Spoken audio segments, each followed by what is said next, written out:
Bienvenue au podcast Le Sac du Cœur. Mon nom est Didier Orméjus et cette semaine, on va y aller d'un avant-goût de la saison des Alouettes avec cette relance, du podcast Le Sac du Cœur, étant donné que c'est notre deuxième épisode qu'on produit maintenant de façon indépendante. On a également lancé la semaine dernière ma chaîne YouTube et bien sûr, je vous invite à aller vous abonner à ma chaîne YouTube. De cette façon, vous pouvez regarder le podcast si vous préférez le voir et voir également mes invités. Qu'est-ce qu'on a préparé pour vous? Et tout au long de la semaine, bien, on ajoute des vidéos, bien sûr, sur la chaîne YouTube. Alors, allez vous abonner au Sac du Cœur sur YouTube. Vous avez juste à faire une recherche avec mon nom ou le nom, bien sûr, du podcast Le Sac du Cœur, afin de trouver l'épisode complet ou si vous voulez juste écouter des extraits de certaines des entrevues qu'on va faire aujourd'hui, tout ça sera mis en ligne sur YouTube et bien sûr sur Spotify, iTunes,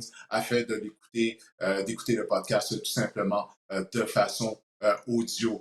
Alors, comme je vous disais, le camp d'entraînement des Alouettes, ça s'en vient là, à grands pas. Ça va commencer dimanche à Saint-Jérôme. Ce sera le site du camp d'entraînement des Alouettes de Montréal. Pour ma part, je suis affecté à la couverture des Alouettes depuis la saison 2008. En 2008, j'étais un réserviste à David Arsenault à l'époque. Depuis 2011, je couvre à temps plein les Alouettes. Alors, j'ai bien hâte à ce camp d'entraînement, puisque les Alouettes sont des champions en titre de la Coupe Grey et ils vont devoir, bien sûr, défendre leur titre de champion. Alors, pour commencer aujourd'hui, on va recevoir notre premier de trois invités. Il s'agit du garde partant au sein de la ligne à l'attaque des Alouettes, l'ancien des Carabins de l'Université de Montréal, Pierre-Olivier Lesage. Pierre-Olivier, PO, comme on t'appelle, affectueusement. Premièrement, merci d'avoir accepté mon invitation.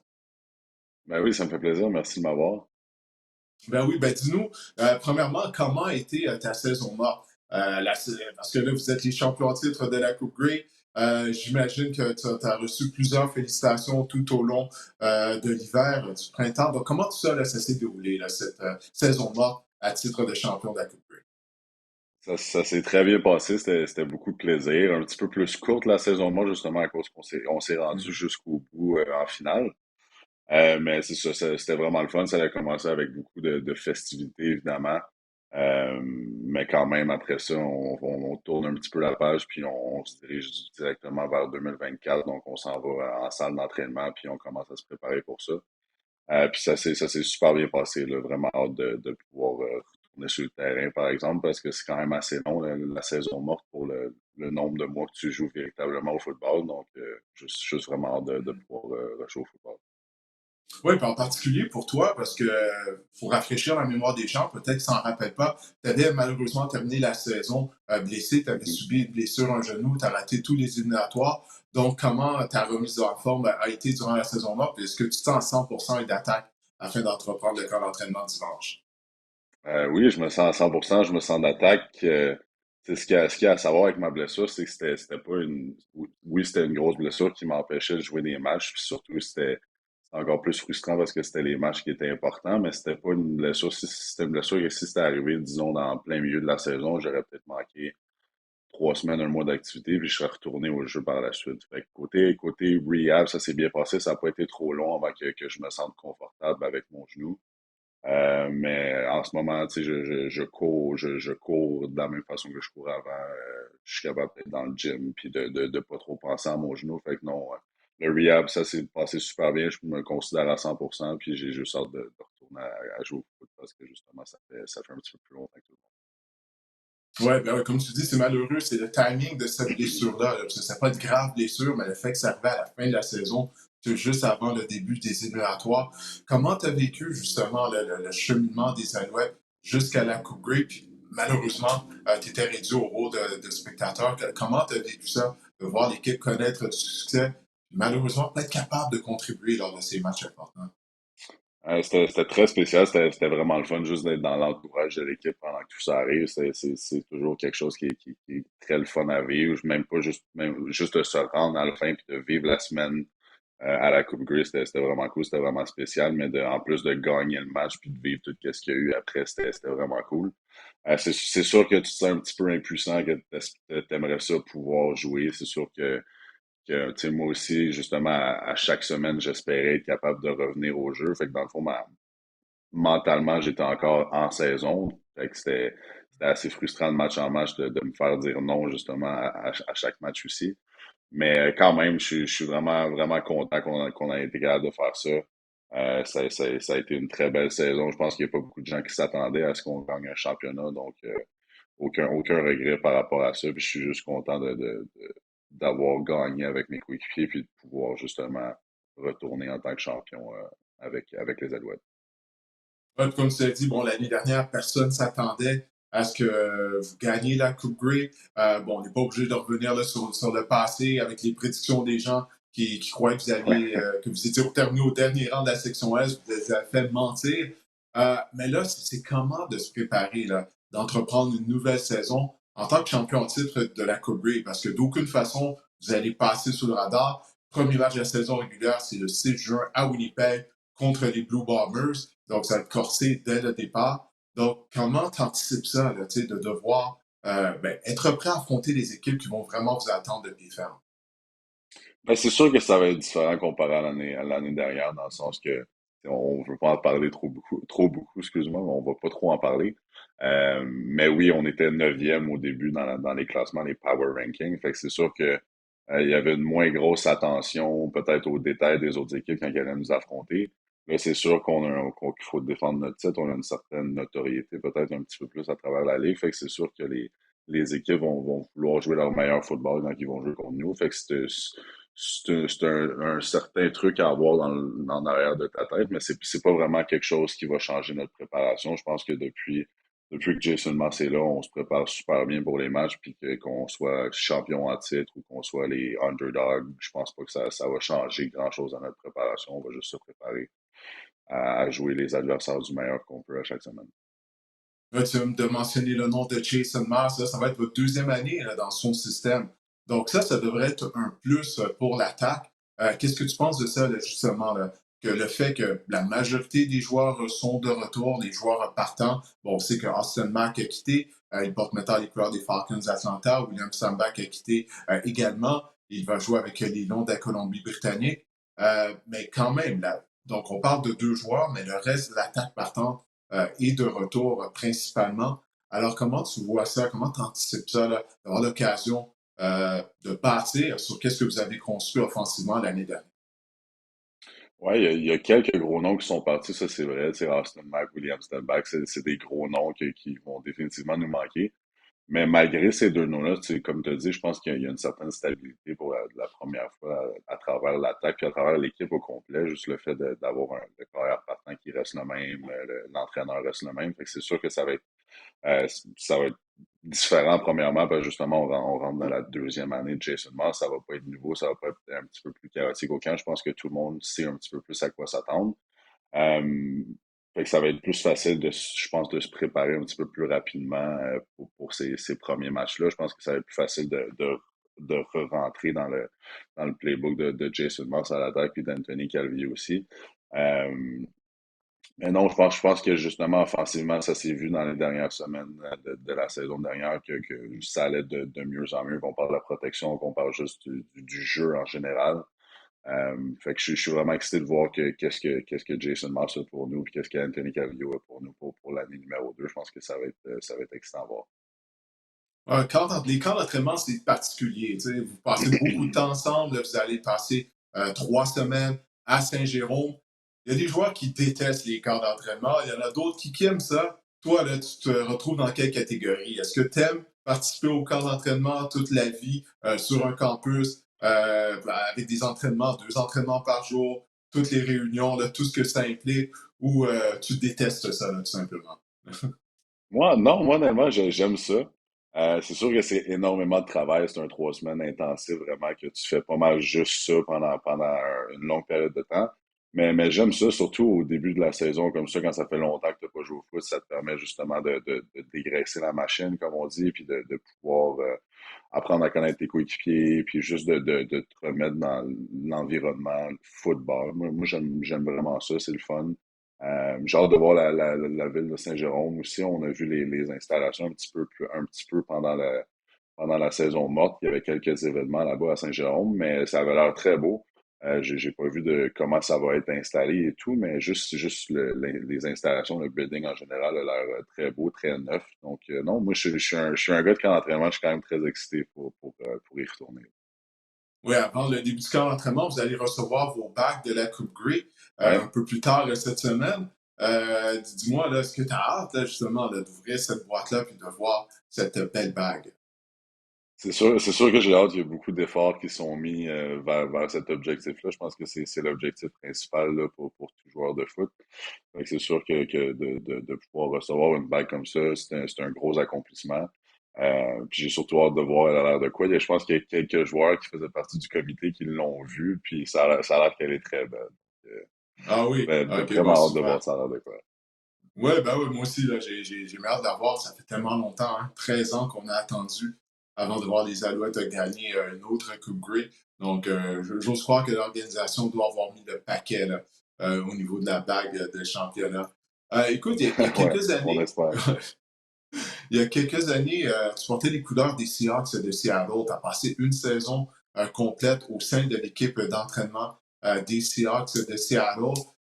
Pete Carroll n'est plus l'entraîneur-chef. Ça a été la fin d'une ère à Seattle parce que Carroll avait été là pendant une douzaine d'années, si je me souviens bien. Est-ce que tu Mhm. continues de suivre qu'est-ce qui se passe avec les Seahawks du côté de la NFL depuis que tu t'es joint aux Alouettes, tout simplement tu as tourné la page et t'es trop occupé durant la saison pour porter attention à ce qui se passe là-bas? Non, c'est sûr que je suis encore un petit peu qu'est-ce qui se passe là-bas. Je connais encore quelques gars là-bas. Mais tu sais, un petit peu moins, je pense que pendant ma saison, justement, je porte pas trop attention justement aux autres footballs qui est joué, surtout dans la NFL. Je me concentre plus sur qu'est-ce qui me concerne.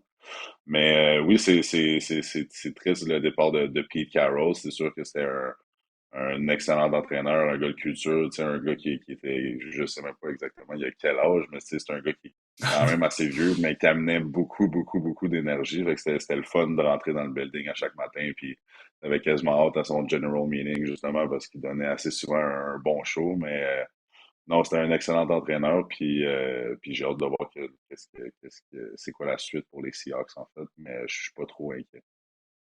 Ouais, si je ne me trompe pas, Pete Carroll, il a 70, 71 ans. Il en a pas l'air, parce que comme tu dis, là, il a tellement d'énergie, tellement enthousiaste sur les lignes de côté. Il a environ le même âge que Bill Belichick, là, malgré qu'il il semble plus jeune que Belichick. Mais c'est quoi tes souvenirs justement de ton séjour là-bas, là, tes plus beaux souvenirs là, d'avoir eu l'occasion de passer une saison avec les Seahawks?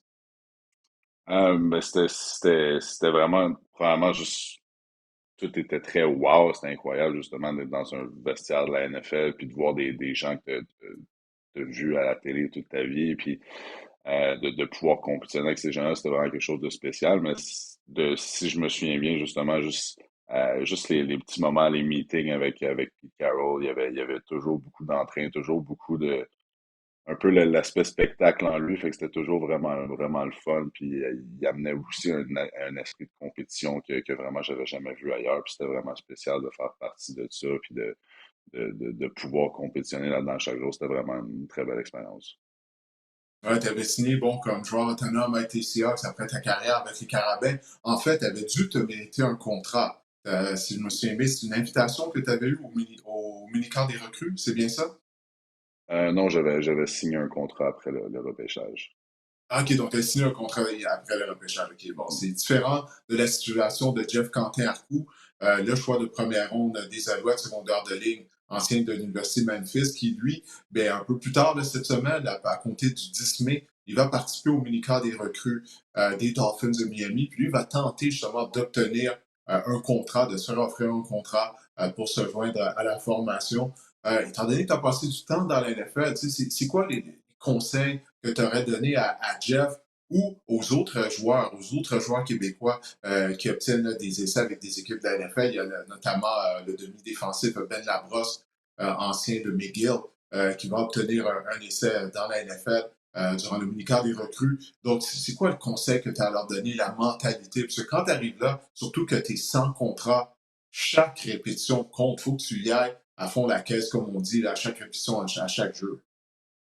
Ouais, c'est sûr que ça doit être énormément difficile à faire. Moi, le conseil que j'aurais, c'est un peu de baisser sa tête puis de faire un petit peu comme si c'était des pratiques vraiment normales. Tu sais, c'est sûr que c'est impressionnant d'être dans la NFL, de voir ces gens-là puis de voir les installations, les ressources qu'ils ont.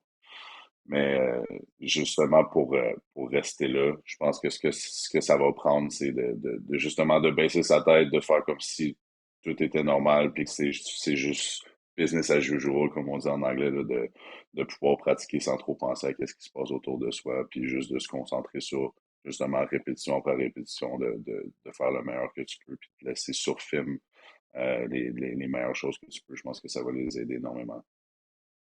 Ouais, ben Pierre-Olivier, mine de rien, t'es rendu un vétéran du côté de la ligne à l'attaque des Alouettes. Bon, t'as pas autant d'ancienneté que Christian Matt quand même, mais c'est difficile. Je me demande si Non. Christian est rendu le joueur le plus âgé dans la Ligue canadienne. Il va avoir 39 ans au mois de septembre.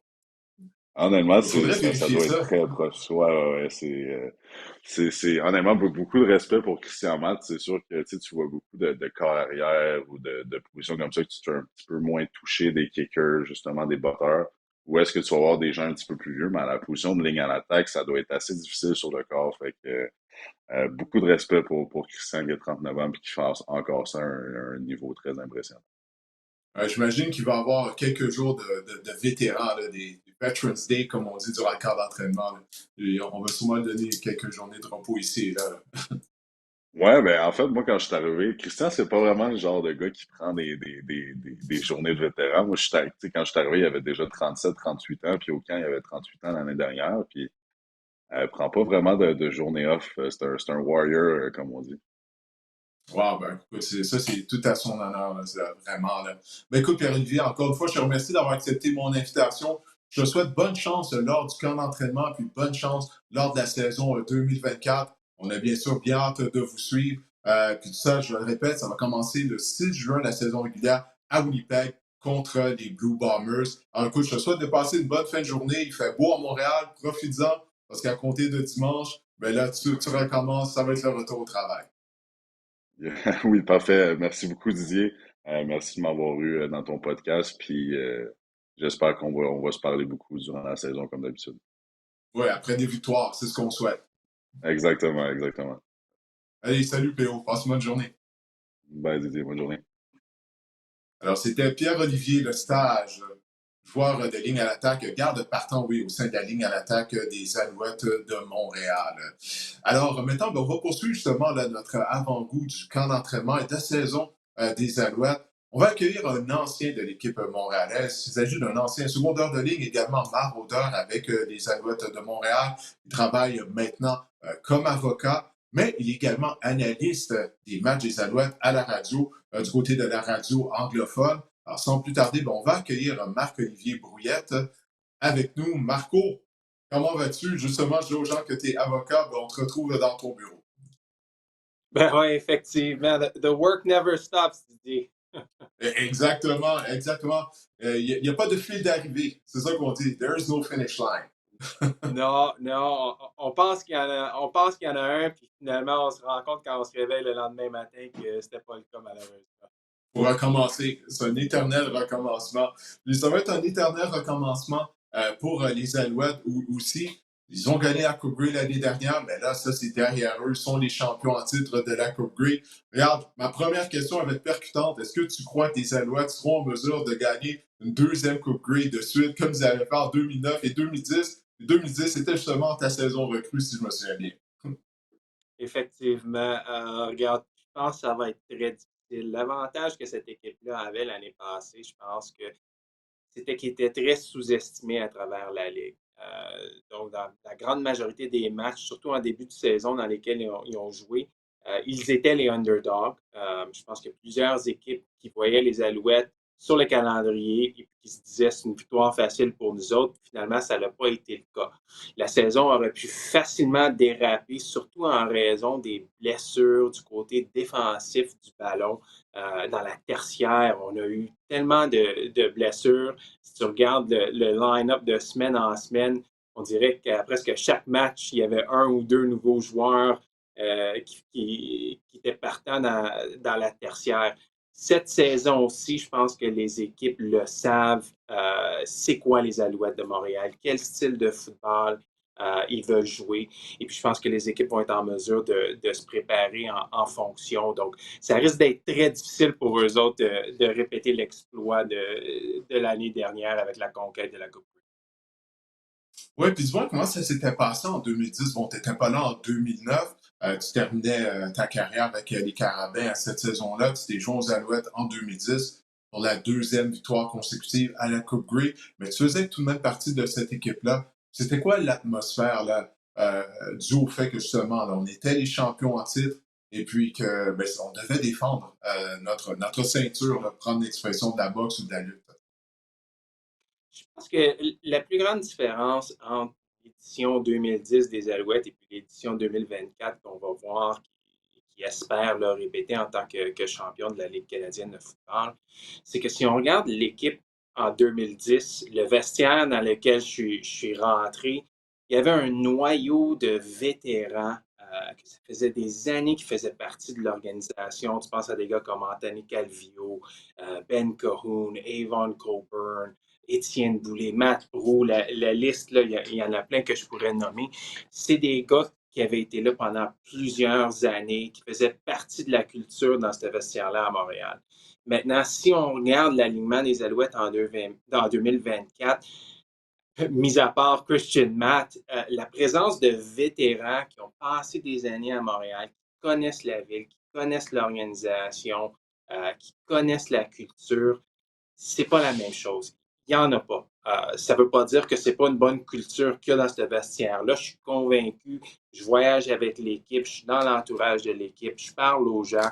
Je le sais que they got a good thing going dans le vestiaire des Alouettes. Mais je pense que quand va venir le temps des matchs difficiles, de ne pas avoir ce noyau d'expérience-là avec des gars qui ont plusieurs années d'expérience dans la Ligue canadienne, qui ont plusieurs années d'expérience dans un uniforme des Alouettes, c'est là qu'il risque d'y avoir pas mal de différences entre ces deux versions des Alouettes-là. Oui, ben Cody Fajardo, lui, c'est un vétéran de la Ligue canadienne. Il a été le joueur par excellence du match de la Coupe Grey. Mais est-ce que tu penses qu'il va pouvoir connaître une meilleure saison régulière que ça avait été le cas l'année dernière? Parce que ça, on ne se cachera pas. Ça avait été une saison régulière là, remplie de hauts et de bas pour Fajardo. Bon, il avait subi une blessure également au bas du corps. La ligne à attaque, par moment, avait des ennuis pour le protéger. Alors, est-ce que tu crois que ta ligne à attaque, premièrement, elle va lui offrir une meilleure protection dès le début de la saison? Est-ce que Fajardo va être plus productif durant la saison régulière? Je pense que oui, parce que si on regarde Fajardo dans le passé, la meilleure saison qu'il a eue lorsqu'il était le Western nominee pour MOP, il travaillait sous Jason Moss. Maintenant, c'est certain qu'il a passé à travers des moments difficiles avant d'aboutir ici à Montréal avec les Alouettes. Ça donne qu'il est maintenant avec Jason Moss. Donc, je pense que Moss avait comme mission l'année dernière d'essayer de le protéger le plus possible. Je ne parle pas des problèmes sur la ligne d'attaque là, quand je parle de protéger Cody Fajardo, mais je pense de limiter les erreurs, d'essayer de l'aider, surtout au niveau mental, de revenir où ce qui était quand les deux étaient ensemble, que Fajardo avait eu tellement de succès. Donc, d'avoir passé à travers une saison comme ça en 2023, qui aboutit avec la Coupe Grey. Je pense que ça donne énormément de confiance à Cody Fajardo. Puis on risque de voir Jason Moss qui va y en mettre un peu plus sur son assiette. On va lui en demander d'en faire un peu plus. Je pense qu'on risque de voir beaucoup moins de protection à 7 ou à 8 en 2024. Puis maintenant, vraiment, laisser Fajardo faire ses lectures, lancer le ballon downfield, essayer d'aller faire des gros jeux, puis retrouver la magie qu'il avait lorsqu'il avait été là, nominé là, pour le MOP. Ouais, tu parles d'attaquer les zones profondes. Une de ses cibles favorites l'année dernière pour faire ça, c'était Austin Mack. Austin Mack est présentement avec les Falcons d'Atlanta. On va voir là, s'il sera en mesure de se tailler un poste avec l'équipe. Mais bon, on assume qu'il sera à Atlanta probablement jusqu'au mois de septembre, jusqu'au début de la saison de la NFL. Ça, c'est s'il ne fait pas l'équipe. Alors peut-être qu'il va faire l'équipe et puis qu'on ne le reverra plus dans l'uniforme des Alouettes. Il a été sensationnel là, pour un joueur à sa première année dans la Ligue canadienne l'année dernière. Puis ça, le camp d'entraînement va commencer dimanche. Je me souviens, dès la première journée du camp d'entraînement, dès le premier entraînement, j'avais assisté. Le numéro 81, il sautait aux yeux lors des séances d'entraînement. Mais là, sans Austin Mack, est-ce que tu penses justement qu'on va conserver cet élément-là là, au niveau des zones profondes? En fait, est-ce qu'on a un receveur qui sera en mesure de faire des jeux au niveau des zones profondes? Ouais, je pense que les Alouettes se retrouvent un peu dans la même situation qu'ils l'étaient au début du camp d'entraînement l'année passée, quand on passe au départ de Gino Lewis. La question était qui va le remplacer? Ça s'est donné que c'était effectivement là, Austin Mack, une recrue qui était sur le radar de personne. Plusieurs ne connaissaient pas son nom. Ils ont peut-être vu passer là, pendant la saison morte que les Alouettes l'avaient signé, mais à part de ça, je pense que les attentes étaient très basses. Et puis, il y avait beaucoup de points d'interrogation à savoir quel receveur sera en mesure de répliquer là, cette production-là sur le terrain que Gino Lewis offrait à l'attaque des Alouettes. Maintenant, avec Mac qui se retrouve dans la NFL, encore une fois, on se retrouve avec la même question. Ça va être qui le receveur qui va ressortir du camp d'entraînement et puis qui va être en mesure de remplacer ce que faisait Austin Mack sur le terrain. J'ai deux noms en tête. Un qui me vient à l'esprit, c'est Reggie White Jr. qui a manqué la saison entière en 2023 avec une blessure au genou. D'après les discussions que j'ai eues avec les gens chez les Alouettes, ça a l'air que Reggie White Jr. est en pleine forme. Il va être prêt pour le camp et puis ils s'attendent à de grandes choses de sa part. Puis l'autre receveur que j'aime beaucoup, qui je pense qu'il a de la bonne vitesse, qui sera en mesure de stretcher le field de façon verticale, c'est Tevin Jones, que les Alouettes ont signé pendant la période d'agent libre, un ancien des Riders de la Saskatchewan qui avait presque 900 verges l'année passée pour une équipe à Regina qui a eu beaucoup de difficultés, beaucoup de changements au poste de quart arrière. Donc, mes attentes sont quand même assez élevées pour Tevin Jones. Et puis, je pense que lui et Reggie White Jr. ont de très belles opportunités devant eux pour prendre ce poste-là de receveur numéro un au sein de l'attaque des Alouettes. Oui, Reggie White Jr. qui n'a pas joué du tout la saison dernière. Il avait subi une grave blessure au genou à la fin de la saison 2022.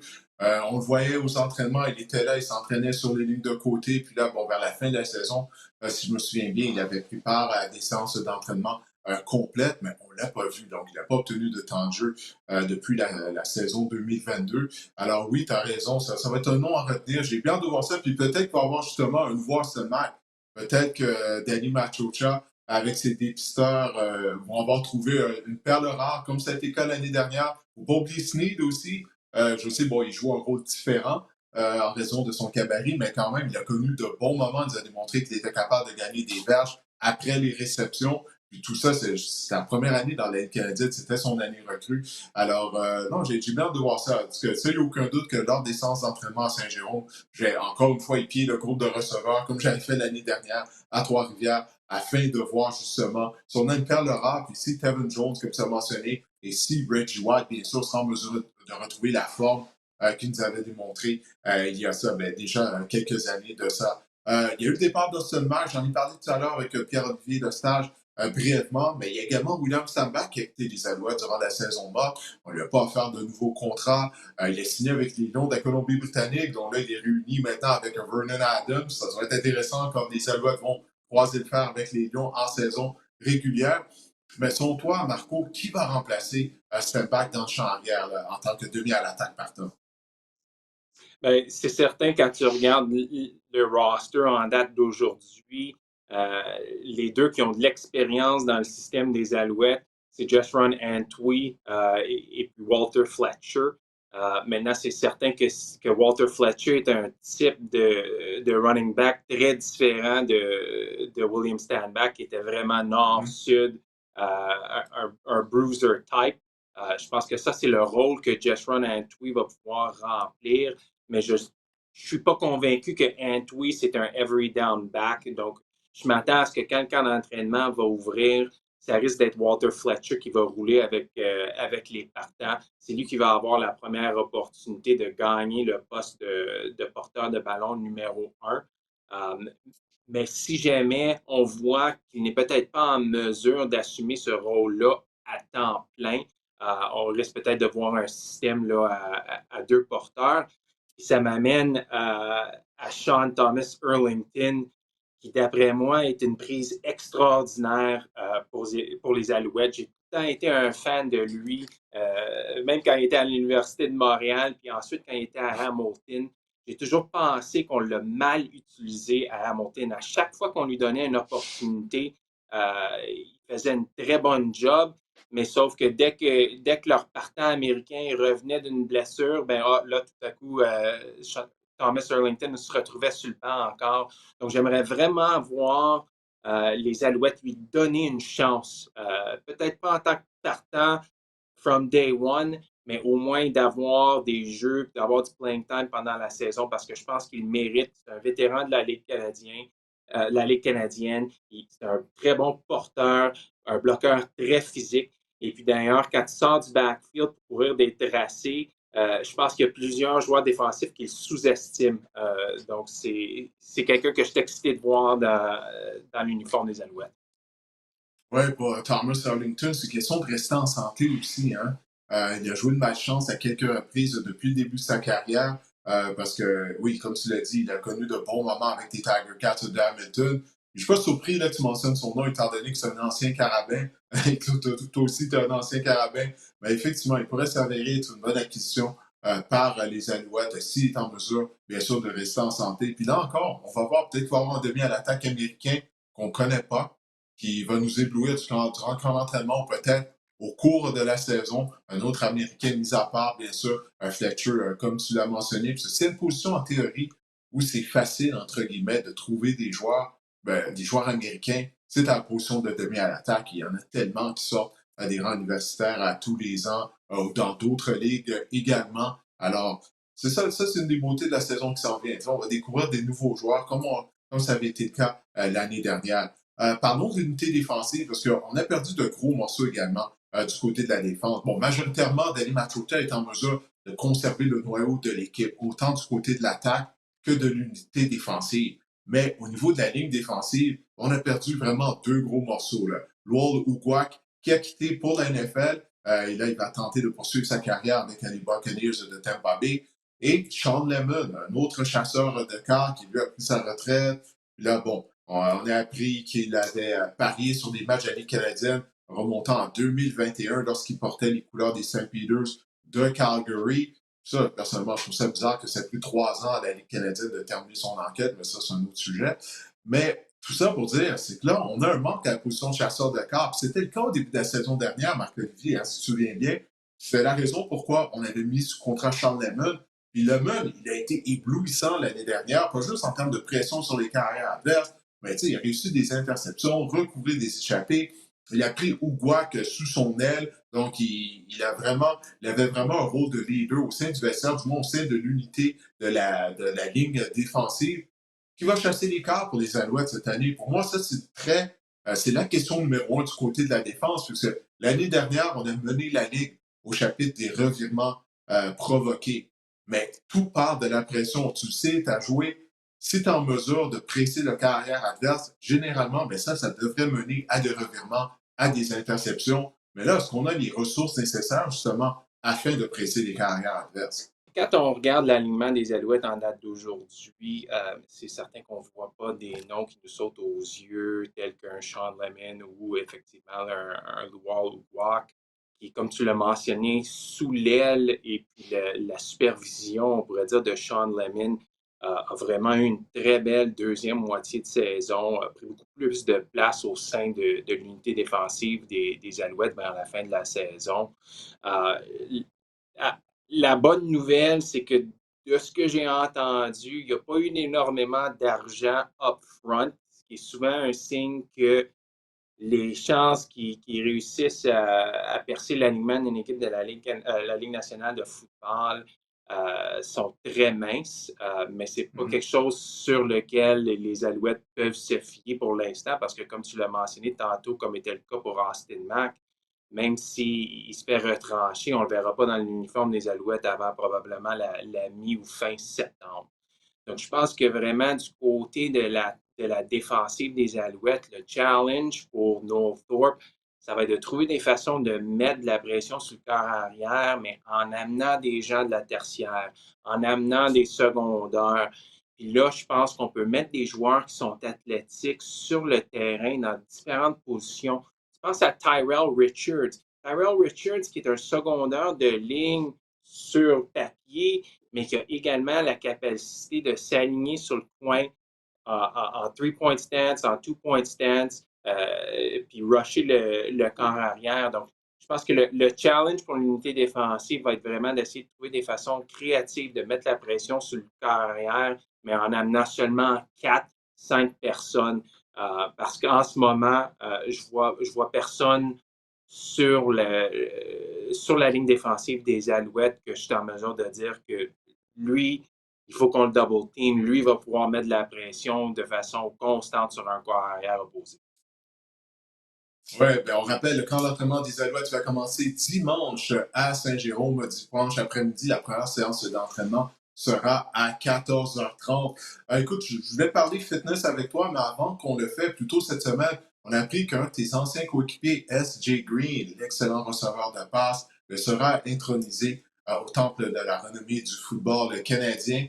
Premièrement, comment tu as réagi lorsque tu as appris cette nouvelle et quels sont tes souvenirs de S.J. Green qui a multiplié les catchs tout à fait spectaculaires et importants lorsqu'il portait les couleurs des Alouettes? Ah oui, c'est entièrement mérité pour SJ.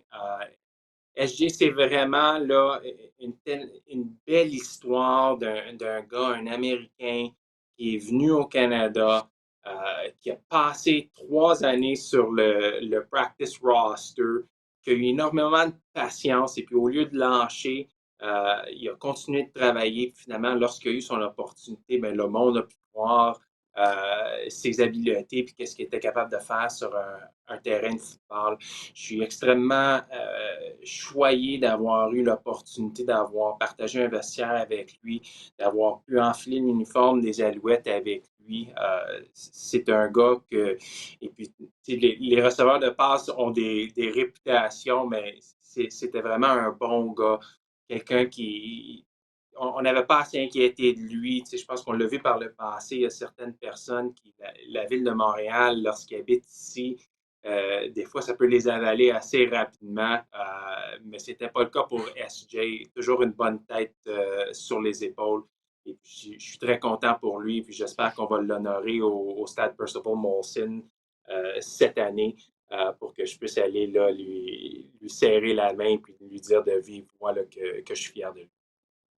Oui, certainement, il n'y a aucun doute. J'ose croire que l'organisation va l'honorer. Comme je l'ai dit, c'est pleinement, mais pleinement mérité. En plus, AJ Green qui était en mesure de gagner une autre bague de la Coupe Grey lorsqu'il portait les couleurs des Argonauts de Toronto également. Alors, j'ai bien hâte de voir son intronisation au temple de la renommée du football canadien. Ben, comme je le disais, je voulais, avant qu'on se quitte, là, de parler un peu de fitness, parce que sur ton compte Instagram, bien, tu publies, tu vas de publication, tu mets tes entraînements, tu te gardes en forme. Et puis, ben, toi et moi, je pense qu'on a perdu quelques livres depuis 2010. Je suis allé dans mes archives personnelles afin de sortir. Ah! Seigneur, cette photo lors de ta saison recrue avec les Alouettes en 2010. Regarde-moi, regarde mes joues. Regarde comment j'étais gros. Hey, j'ai de l'air enflé. C'était du muscle. T'as l'air enflé, ouais, il y avait du muscle, mais t'as l'air enflé. Tu devais manger beaucoup plus à l'époque quand même. Ouais, écoute, Alors ça, je me suis mis sur le tournoi de golf en 2010. Oui, ça a de l'air. Écoute, je pense qu'à cette époque-là, je devais peser presque 230 livres. C'est drôle parce que à mon année recrue, c'était Shea Emery, un Canadien, qui était au poste de Mike Linebacker. Ouais, ben Tandis oui. que Étienne Boulay et Mathieu Proulx, c'était les deux maraudeurs sur l'équipe. Donc, le défi qu'on m'avait donné, c'était d'apprendre le poste de Mike Backer et le poste de maraudeur. Donc là, j'étais comme, c'est pas la même shape qu'il fallait pour jouer ces deux positions-là. Vraiment pas. J'étais pas trop certain quoi faire. Fait une semaine, regarde, j'en mangeais plein, 5-6 000 calories par semaine parce que je savais que cette semaine-là, je fais le backup de shape. Puis là, bon, 2-3 semaines plus tard, j'allais jouer dans la tertiaire. Fait que je me mettais ça à cote un peu pour essayer de perdre quelques poids pour être un peu plus mobile dans la tertiaire. Bon, moi, toi, t'avais une excuse. C'était en raison, bon, t'étais pas certain à quelle position on allait t'utiliser, peut-être comme secondaire de ligne. Moi, à ce moment-là, je mangeais beaucoup trop de glucides, mangeais beaucoup trop de points de plus de tout. Mais bon, on s'est remis en forme. Puis à quel point, justement, c'est important pour toi d'être en forme, là? Parce qu'on le voit, tu t'entraînes très tôt le matin avant d'aller au bureau, tu as ton gym chez toi, puis tu t'entraînes fort en portant tes short shorts. D'ailleurs, je ne sais pas pourquoi tu continues de les porter. Je t'envoie des messages à l'occasion sur Instagram. Je te taquine avec ça, bien sûr. Mais à quel point, justement, c'est important pour toi d'avoir un mode de vie sain là, maintenant, même après ta carrière? Ah, il le faut. Écoute, je suis tellement plus occupé ces jours-ci que je l'étais quand je jouais au football. Tu sais, quand je jouais au football, c'était facile. J'avais ma pratique de 9h30 à 2h30, puis après ça, j'avais la journée libre pour faire ce que je voulais faire. J'ai seulement eu des enfants vers la fin de ma carrière, donc le temps était plus facile à gérer, tandis que maintenant, avec deux jeunes enfants, naturellement mon emploi d'avocat et puis toutes les autres choses dans lesquelles je suis impliqué. Le temps est très limité, mais l'énergie aussi. Et puis je trouve que de m'entraîner, de bien manger, de rester en santé, ça me permet de maintenir les niveaux d'énergie qu'il me faut pour passer à travers une journée si chargée. Donc, c'est pour ça que moi, mon non-negotiable à tous les jours, c'est de trouver du temps pour m'entraîner. C'est certain que je préfère le faire le plus tôt possible le matin, avant que tout le monde se lève, avant que le monde se lève, avant que les courriels commencent à rentrer. Je peux À quelle vraiment heure? À quelle heure tu focuser. t'entraînes? À quelle heure tu commences la journée? J'ai mon alarme qui sonne à tous les jours à 4h15, puis je te dirais à Ouf. 4h23, je suis rendu en bas dans le garage, puis je commence mon training. Ah, mon C'est Dieu, à peine c'est le temps vraiment là. de prendre un café, là, c'est tôt, c'est tôt, c'est très tôt. Ouais, mais quelque chose que j'ai réalisé, puis ma femme pourra te le confirmer, c'est que quand je m'entraîne, je suis un meilleur conjoint, je suis un meilleur père, je suis un meilleur avocat, je suis un meilleur tout. C'est quelque chose qui me faut dans ma vie. Et donc, j'envisage jamais là, arrêter. C'est certain que des fois, ça me tente un peu moins, mais je sais que si je me rends en bas, puis je commence, après 5 minutes, ce feeling-là passe, puis là, OK, good, je suis prêt à y aller. Hey, on a commencé notre discussion en disant qu'il n'y avait pas de fil d'arrivée. Ben, c'est ça, hein. Lorsqu'on dit qu'il n'y a pas de fil d'arrivée, there is no finish line. C'est un éternel recommencement. Et comme tu dis, d'être actif, de bouger, ça fait du bien. Ça fait du bien physiquement, ça fait du bien mentalement. Moi aussi, je commence mes journées pas aussitôt que toi, par exemple, là, 4h15. Ça, je pourrais pas. Mais je commence mes journées en allant m'entraîner, que ce soit en faisant de la musculation, de la boxe, en faisant de l'entraînement en haute intensité, justement. Puis comme toi, je trouve que ça me donne un avantage, comme on dit en anglais, un edge mentalement, physiquement. Ça fait que je me sens bien dans ma peau. Puis on dirait que mon cerveau fonctionne mieux après ça pour le restant de la journée. Ça, il n'y a aucun doute là-dessus. À quelle heure tu te couches? Tu vas debout à 4h15. À quelle heure tu te couches, Marco? Fait que d'habitude, je suis dans mon lit au plus tard à 9h, 9h15. Je commence à lire. Je te dis 2, 3 pages plus tard, là, je suis endormi. Je mets mon masque, je mets mon tape sur ma bouche, puis je suis out jusqu'à 4h15. Ah, ok, tu utilises le tape là, pour la bouche. Ça sert à quoi, ça, exactement? J'ai vu ça sur Instagram, des publicités. Rapidement, ça sert à quoi? Ouais, ça l'aide avec, ben, premièrement, ça te force à respirer par ton nez, ce qui est d'ailleurs là, la façon la plus optimale de respirer. Ça l'aide également là, à réduire le rythme cardiaque qui t'aide à t'endormir et rester endormi pendant la nuit. J'ai commencé ça là, avant que ça devienne populaire sur Instagram. J'ai lu un livre qui s'appelle The Oxygen Advantage. Quand on va se croiser cette saison, je vais m'assurer de l'avoir dans mon sac. Je te le donnerai là, si ça t'intéresse. Ça va pouvoir Je suis pas peut-être sûr que je t'en voudrais donner un dormir peu avec plus. ça Mais... sur ma bouche. Je sais pas, je me sentirais à l'aise. Faudrait que je Écoute, l'essaye d'abord. j'étais nerveux la première fois. Une chance que j'avais ma conjointe à côté de moi, juste au cas où qu'il y a quelque chose qui allait pas bien. Là, mais non, Non, mais c'est je te ça, moi je dirais suis pas que j'ai seul. Je veux pas commencé. qu'on me retrouve le lendemain ou 2, 3 jours plus tard et disait pas rentrer travailler, qu'est-ce qui se passe? Puis, tu sais. Ils vont te Bon, ben trouver avec écoute, un morceau de tape sur la bouche. Ben ouais, c'est ça. Je vais laisser une note sur ma table de chevet. C'est la faute à Marco Brouillard. C'est ça que je vais écrire dessus. Bon, ben écoute, Marc-Olivier, je ne retiens pas plus longtemps. Merci d'avoir accepté mon invitation. Comme tu viens de nous décrire, tu as un horaire qui est très chargé avec la famille, le travail. Là, en plus de ça, ben, tu vas voir les matchs des Alouettes. On rappelle aux gens, tu es analyste à la radio en anglais des matchs des Alouettes. Alors, des voyagements en plus, tout ça, ça va s'ajouter. Alors, écoute, on va se croiser soit sur la galerie de presse avant les matchs ou peut-être dans le gym à l'hôtel. Donc, encore une fois, Marc-Olivier Brouillette, merci d'avoir accepté mon invitation. Passe une bonne fin de journée. Merci beaucoup. Toi aussi, Didier. Non, et porte-toi bien. Alors maintenant, on va conclure cet épisode du podcast Sac du Corps en recevant un joueur qui a été repêché par les Alouettes la semaine dernière. Il s'agit de Frédéric Antoine, un ancien de l'Université Laval. Je viens d'avoir deux anciens des Carabins, alors je devais avoir de l'équilibre, avoir au moins un joueur du Rouge et Or aujourd'hui. Tout d'abord, Frédéric, ben, merci d'avoir accepté mon invitation. Merci à toi de m'avoir invité. Content d'être là. Ben oui, écoute, tu as eu un cheminement particulier. Bon, tout d'abord, pour les gens qui ne savent pas, tu as jeté un choix de 5e ronde des Alouettes lors du dernier repêchage. Tu joues à la position de porteur de ballon. Mais ton cheminement, pour les gens qui ne connaissent pas d'abord, tu es natif de où? Et puis parle-nous de ton cheminement football et scolaire qui t'a mené aux Alouettes.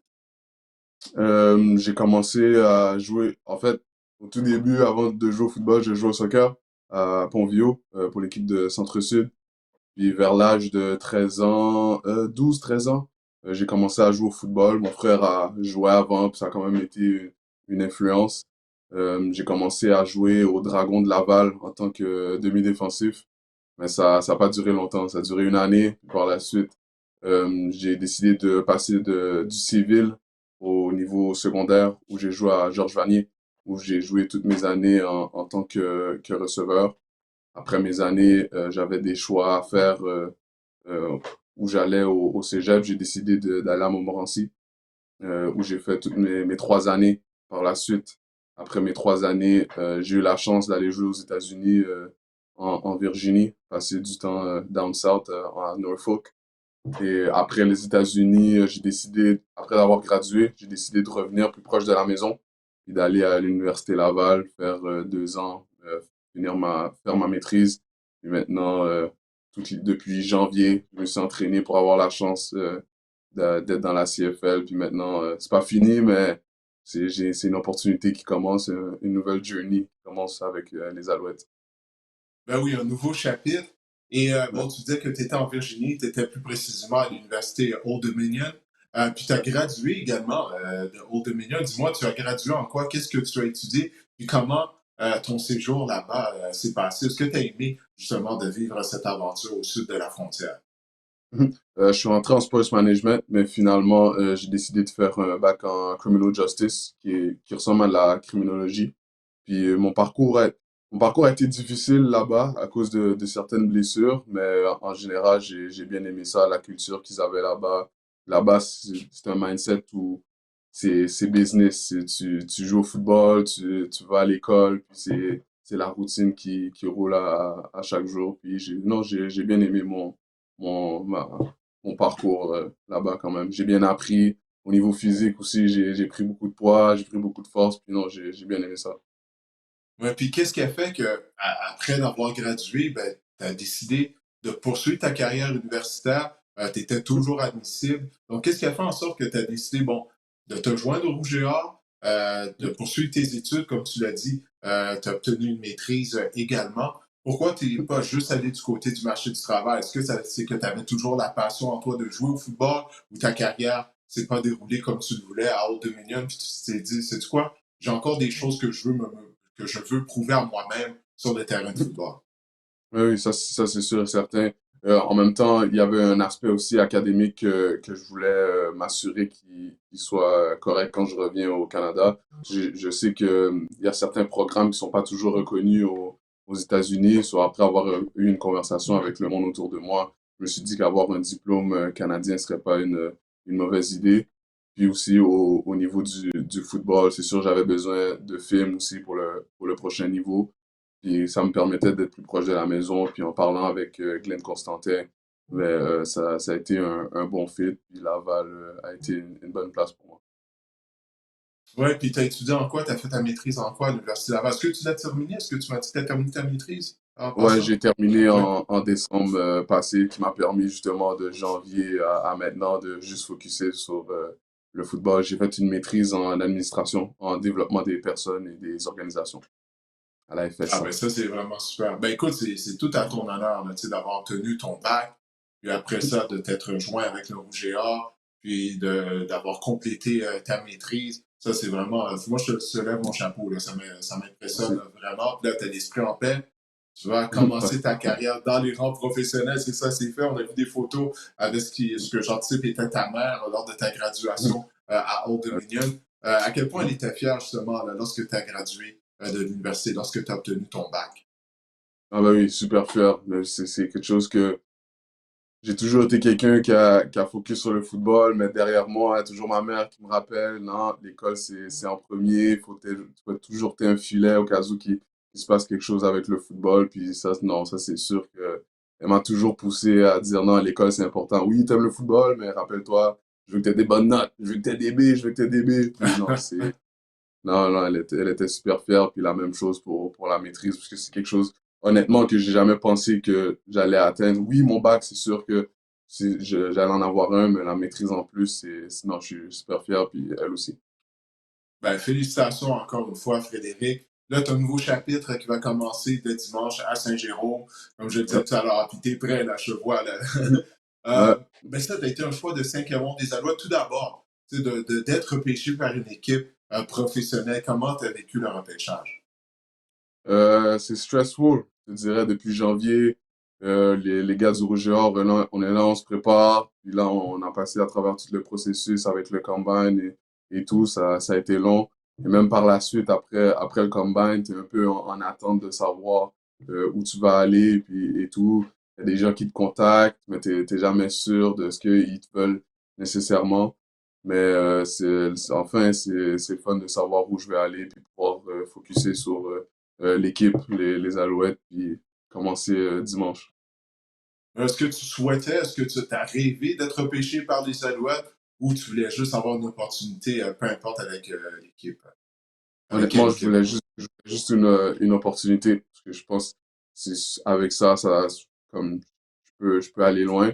Puis là, en fait, c'est quand même un honneur là, que ça soit les Alouettes. J'ai grandi ici dans la ville, j'ai vu l'équipe, j'ai été voir des matchs. Il y a des gens dans le coaching staff ils étaient pas aux Alouettes, mais que j'ai vu, puis que non, c'est super impressionnant. Puis je suis excité, je suis super fier aussi d'être de retour dans la ville, parce que, comme qu'on l'a dit, moi, ça fait longtemps que j'ai pas nécessairement joué à Montréal, puis eu la chance d'être à côté de ma famille tout le long de la saison. Je suis content.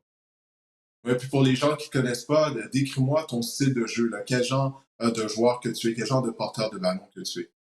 Mhm. Je dirais, je suis quelqu'un qui est rapide. Les gens ont tendance à sous-estimer ma vitesse parce que je suis un bigger body, là, 6'1", aux alentours de 2'15". Les gens ont tendance à sous-estimer ma vitesse, mais je suis quelqu'un de rapide, physique, qui a des bonnes mains, puis que non, quand on me donne des opportunités, je vais faire des jeux. Ouais. Ben écoute, on espère que tu vas être en mesure de saisir les opportunités qui seront offertes à toi lors du camp d'entraînement des Alouettes. Je te souhaite la meilleure des chances, Frédéric. Encore une fois, je te remercie d'avoir accepté mon invitation. J'ai bien hâte de te rencontrer en personne et de t'interviewer. Parfait, merci beaucoup. Alors, c'était Frédéric Antoine, un choix de 5e ronde des Alouettes lors du dernier repêchage et qui va commencer, ben oui, sa carrière dans la Ligue canadienne de football dès dimanche avec le début du camp d'entraînement des Alouettes. Ben voilà, on a mis la table justement pour ce camp d'entraînement des champions en titre de la Coupe Grey. J'espère que cet épisode du podcast Le Sac du Cœur vous a plu. Je vous invite bien sûr à télécharger à toutes les semaines les épisodes du podcast et également d'aller vous abonner à la chaîne YouTube du podcast, à ma chaîne YouTube, de regarder les vidéos. On essaie de développer du contenu pour vous. Alors, abonnez-vous sur YouTube. Vous avez juste à faire une recherche avec le nom Le Sac du Cœur ou avec mon nom, Didier Orméjus, afin de trouver les épisodes et les segments qu'on prépare pour vous à toutes les semaines. Alors, je vous dis au revoir et on se reparle la semaine prochaine.